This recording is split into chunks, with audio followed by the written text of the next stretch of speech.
Sadovod, biz hazırda Sadovod bazarı ilə Mega Ticarət Mərkəzinin düztən ortasında dayanmışıq və arxamda gördüyünüz kimi Sadovod Ticarət Mərkəzindəki yanğının söndürülməsinə çalışılır və buradan qatı, sıx duman çıxır və hadisə yerinə helikopterlər cəlb olunub. Biz ərazidə çəkiliş apardığımız zaman təxminən 5 helikopterin əraziyə cəlb olunduğunu və yanğın söndürmədə iştirak etdiyini gördük.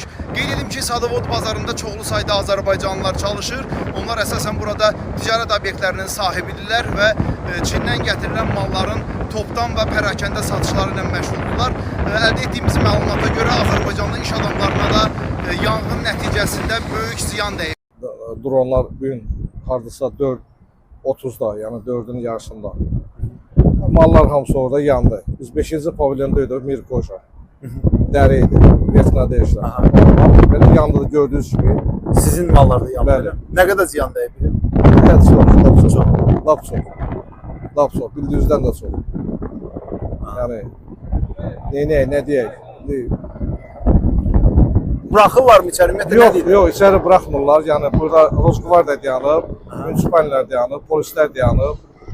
Qəti olaraq içəri buraxmırlar. Yəni, icra vermirlər ki, öz malımızda çıxardar. Nəyə görə?